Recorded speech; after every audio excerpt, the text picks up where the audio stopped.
Clare's Craft Corner for me and you. Clare's Craft Corner, let's make something new. Hi everybody and welcome to Clare's Craft Corner.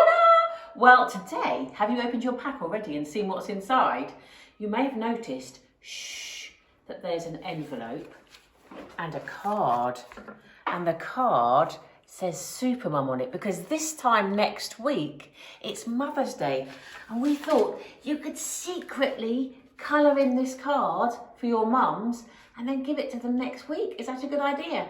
So put that to one side. Can you even hide it from your mum? I'm going to put mine on the floor so I'm hiding mine. Right, okay. Today's craft is quite tricky. So this is where we need to get the mums back in the room, or the dads, to help us. What we've got is a square shaped set of lollipops made. We need some wool, we've got some stickers, and we've got a piece of ribbon. Well, the first thing I'm going to do is just, it's nice and easy, and that's cut the ribbon in half because I need it for two different things this morning. Now, I've slightly cheated in that I've gone a little bit ahead of myself, and I've written down on this side of the box, of the grid, I've written, "For God loved the world so much that he gave his only son." That's from a book in the Bible called John 3:16. And the reason that we've written that verse down is because it's all about the cross, and it's all about the fact that Jesus died for us because God loved us so much. Do you remember we said last week at the Rock, it's all about love, the story of Easter, and it's very true, which is why you've got love hearts here on the bottom of this craft activity too, just like you had love hearts at the bottom of last week's one too. So what you're going to do is this, and this is where you need probably your mum and dad, because you need more pairs of hands than you could possibly imagine. You're going to put a piece of string underneath your grid like that, with the top bit sticking up, and you're going to hold that top bit in one hand, and with the other hand you're going to wrap the wool around from top to bottom, from top to bottom, from top to bottom, from top to bottom, from top to bottom, until you run out of wool. Quite a nice amount of wool, I think you'll find. Can you see? Oh look, now I've run out of wool, and it's worked out quite nicely that they've both run out at the top. Now this is where you might need your mum or your dad. It depends how clever you are at doing little knots. So what you need to do here is to tie, oopsie, of course now I'm being watched, I can't do it myself, tie a little knot in your ribbons, in your wool, so that you can then cut off the end. What I'm doing here is making the first part of a cross shape. Can you see? That's my long bit, and I'm going to do exactly the same bit again with my second piece of wool.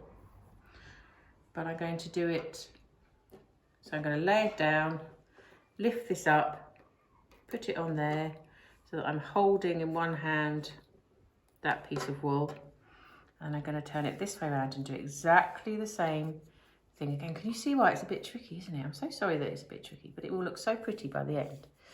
So, wrapping my ribbon round, my wool round, not ribbon, round, around. I'm going to keep on going till I get to the end. Okay, and again, I think I've done this right. Okay, so can you see? And now I've made a cross shape on the top of my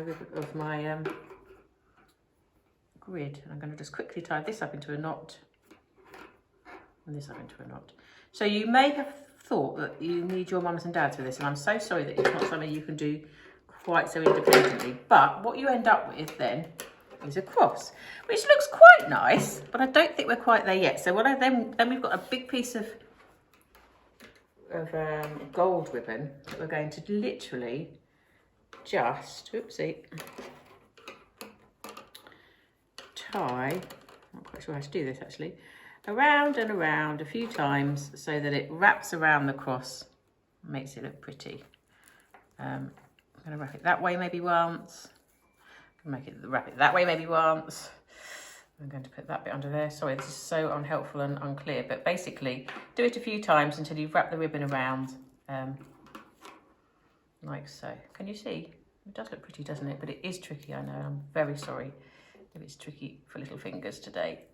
What I'm hoping is that even if it's tricky to make, it will be lovely to look at. So that at the end of the day, with your finished product... Oh, I've just remembered I need some sellotape. Sherry, I wonder if we've got any sellotape. Let me have a little look and see.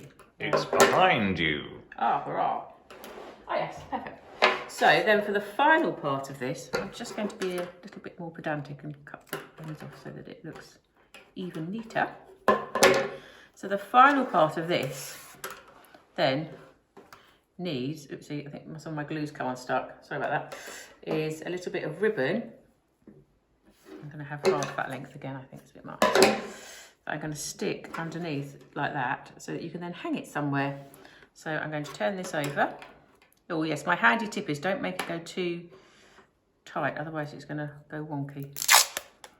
So I'm going to have to fix this first. Oh dear, I'm sure you're going to have much better luck with yours than I'm having with mine today. Oopsie. Anyway, that's for now. And then 2 little bits of sellotape to make the...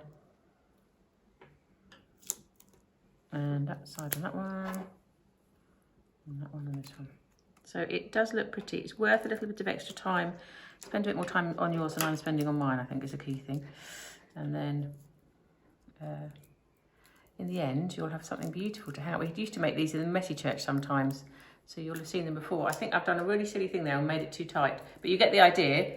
This is what it should look like at the end, and you can put it somewhere really pretty. Da, da, da. Good luck. I think you're going to need it. Clare's Craft Corner for me and you. Clare's Craft Corner, let's make something new.